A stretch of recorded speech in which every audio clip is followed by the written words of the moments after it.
As a final clip, I wanted to present you the results of the city generator that we've built together in more context. Rather than looking at grayscale buildings, I thought it would be a nice idea to give them some texture and color and place the whole thing in a coastal city setting.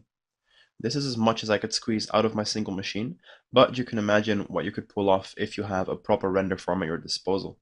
We can see a few gaps in between the buildings, most of which I decided to fill up with parks, but you could of course create other assets to fill them up with plazas or other structures found in cities.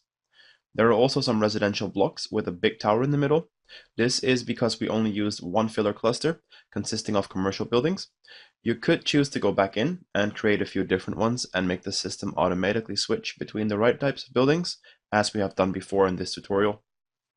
Another thing you could add is a system where the colors or textures of the buildings can be varied randomly, giving similar buildings a different look and adding variety to a limited set of buildings, in the same way that varying their height does. In this clip, we don't actually have that many buildings. We have 10 houses and 7 commercial towers. We can see how their varied height and different rotations create a fair bit of variety, but adding in a larger number of buildings would be the best way to increase the variety of the buildings in the city. You could also add in a biasing system, limiting the number of times a certain building appears, or you could create lists of buildings with similar footprints and replace them with each other. These things can all be done through Python.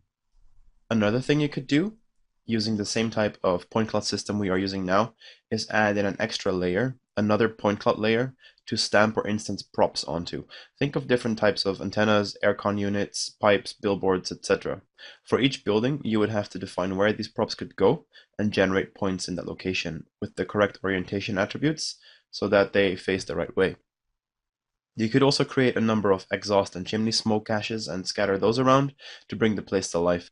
The possibilities really are endless and only depend on how much time or resources you have. I really hope you enjoyed this course, and I equally hope that you can take something away from it to use in your work. I'd be very keen to see what you can come up with using this system and expanding on it. Good luck, and thank you very much for following me this far.